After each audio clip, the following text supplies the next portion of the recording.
Overdid some collard greens. Right. And That Thanksgiving, Oprah Winfrey didn't host a grand celebration. There were no cameras, no golden centerpieces, no staged blessings. Just silence and a loss she kept to herself. Only days later, she quietly announced that her mother, Vernita Lee, had passed away at the age of 83. There was no public funeral, no televised tribute. For the woman who gave birth to one of the most powerful voices in American media, her farewell was delivered in a whisper. But behind that silence was a storm. Vernita had once left her baby girl in the care of a grandmother, disappearing into the working-class fog of Milwaukee. And years later, though physically present, her emotional absence would still echo in Oprah's deepest wounds. Why did Oprah, who healed millions with her words, never fully open up about her mother while she was alive? What was hidden behind the quiet grief? Today we look back not at the spotlight, but at the shadow behind it. The story of Oprah Winfrey and the woman who brought her into the world only to remain a stranger for much of her life. Oprah Gail Winfrey was born on January 29, 1954, in the small rural town of Kosciuszko, Mississippi. Her life began in the shadows of poverty and uncertainty. Her mother, Vernita Lee, was only 18 years old and unmarried at the time. Her father, Vernon Winfrey, was serving in the military and initially unaware of his daughter's birth. In her earliest years, Oprah was raised by her grandmother in a modest household with no running water and very few comforts. Despite the harsh conditions, her grandmother instilled in her a deep love of reading, faith, and self-expression. By age 3, Oprah could read aloud Bible verses at church with a natural presence that left people silent. The seed of her future was already there, buried in hard soil, but growing. Her childhood was marked by frequent relocations. She spent time living with both her mother and father, but the transitions were difficult. Each household carried its own rules, its own limitations, and its own emotional distance. Yet through every move, Oprah carried with her a fierce inner world, rich with stories, empathy, and a need to be heard. She found her first taste of freedom in the classroom. At school in Nashville, she excelled in drama, speech, and debate. Her voice, clear, warm, and deeply human, began to stand out. At just 17, she landed a job reading the news on a local radio station, becoming one of the youngest and only black female broadcasters in Tennessee at the time. In 1976, Oprah transitioned from radio to television, and a decade later, The Oprah Winfrey Show would premiere nationally. The show broke records, crossed boundaries, and changed daytime television forever. But more than anything, Oprah redefined what it meant to be vulnerable in front of an audience. She spoke about pain, growth, forgiveness, and healing, subjects once considered too personal for TV. Her rise to the top was not built on fame alone, but on connection. She created a space where viewers felt safe to feel, to reflect, to grow. Her influence extended far beyond the screen, into books, movies, philanthropy, and social justice. Yet behind all the achievements, one story remained quietly unresolved. The story of her family, of a mother who had once been absent, of a father who had tried to guide her path, of a girl who built an empire on the foundation of a fractured beginning. Because for Oprah, success was never just about becoming powerful. It was about transforming pain into purpose and learning, even late in life, what love and reconciliation truly meant. Long before the world knew Oprah, there was Vernita Lee, a young black woman in the segregated South, barely 18, working as a housemaid, navigating life on the margins. In 1954, she gave birth to a baby girl she named Orpah, though due to common mispronunciation, the name quickly became Oprah. But Vernita wasn't ready for motherhood, not emotionally, not financially, not in a world where being young, poor, and black meant survival came first.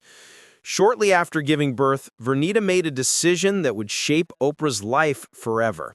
She left her infant daughter in the care of her own mother, Hattie Mae Lee, and moved north to Milwaukee in search of work. Oprah was just a few weeks old when her mother disappeared from her daily life, not out of cruelty, but out of desperation. Growing up with her grandmother, Oprah experienced both structure and spirituality, but she also carried a question: why wasn't my mother here? Vernita would visit from time to time, always in short spurts, and always like a stranger wearing a familiar face. To young Oprah, her mother was a presence that came and went, never quite belonging, never fully staying. When Oprah was around 6 years old, her mother sent for her to come live in Milwaukee. What awaited her was not the loving reunion every child dreams of. Vernita was working long hours, often absent, and their one-bedroom apartment left little room for connection. Oprah felt like a guest in her own mother's life. Worse, it was during this time that she experienced a series of deeply traumatic events, moments that would leave emotional scars for years to come. Vernita did not know how to deal with the sensitive, intelligent daughter now under her roof. Their communication was strained. Oprah often felt unseen, unheard. In interviews decades later, she described those years not with anger, but with a quiet ache. She didn't have the tools, Oprah once said. She did what she could, but I needed more. Their relationship was complicated. Vernita remained emotionally distant, even as Oprah began to show brilliance in school and ambition far beyond her surroundings. At one point, Vernita told her daughter that her dreams of becoming an actress were ridiculous, words that would echo painfully in Oprah's memory. Yet even through the coldness, there was a thread of silent love, unspoken, tangled, but real. Eventually, overwhelmed and unable to handle her daughter's energy and needs, Vernita sent Oprah to live with Vernon Winfrey, the man Oprah would come to call father. In many ways, this became the defining turning point of Oprah's life. From the emotional vacancy of her mother's household, she was suddenly in a home where structure, discipline, and education were non-negotiable. But even as she began to thrive, Oprah never stopped trying to understand her mother. Fame would come, fortune would follow, but the little girl inside still longed for acknowledgement from the woman who gave her life, but never seemed able to say, "I'm proud of you." Over the years, they shared moments of warmth and moments of distance. Vernita attended award shows, watched her daughter interview presidents, and occasionally smiled in the background. But there was always a quiet space between them, a void filled with things never said and a past never fully confronted. Still, Oprah never turned away. In her own way, she kept reaching back. On Thanksgiving Day in 2018, while families across the country gathered in warmth and celebration, Oprah Winfrey was facing something profoundly different, a private, aching farewell. Her mother, Vernita Lee, had passed away quietly at the age of 83 in her Milwaukee home.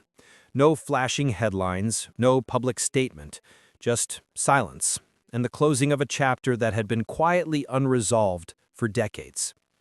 It wasn't sudden. Vernita's health had been declining for some time. Age had slowed her movements, dimmed her energy, and gently pulled her away from the world. Still, when the end came, it left a strange stillness, not the kind that explodes with grief, but one that settles like dust on untouched memories. Oprah didn't speak of it right away. For days, there was no announcement, no tearful tribute, no funeral streamed to the world. She chose silence, perhaps because, in a way, her mourning had started long ago. According to those close to the family, Vernita had been in fragile health throughout her later years. She lived a quiet life, away from cameras, away from the empire her daughter had built. She had retired from her longtime job as a hospital cleaning woman and spent her final years in a modest apartment, supported by Oprah. And though they had grown closer in their later years, their relationship remained guarded, delicate, like glass carefully taped back together, but never quite whole. The final visit came days before her death. Oprah sat beside her mother's bed. No cameras, no spotlight, just two women, one who had given life and one who had turned that life into legend, sharing a sacred goodbye. Oprah later recalled brushing her mother's hair, holding her hand, and whispering words that had waited a lifetime to be spoken. Words of gratitude, of release, of peace. On November 26th, 4 days after her passing, Oprah released a brief, heartfelt message. "Thank you all for your kind words and condolences regarding my mother Vernita Lee's passing. It gives our family great comfort knowing she lived a good life and is now at peace." It was the only public statement she made, and it was enough.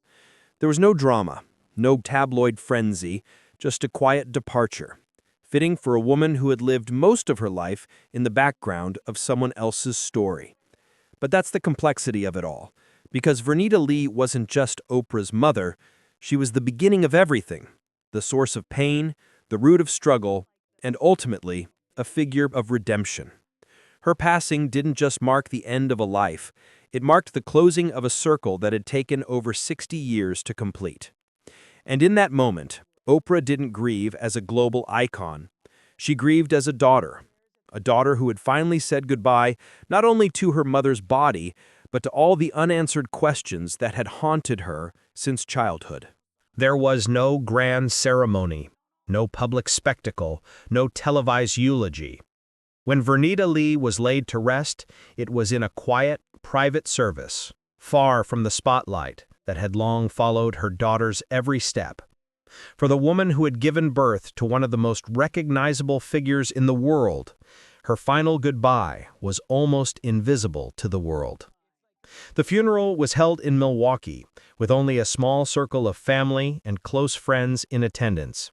No press, no fanfare, just silence, broken only by the soft shuffle of feet, the muted sobs of those who knew her not as Oprah's mother, but simply as Vernita. Oprah did not wear black that day.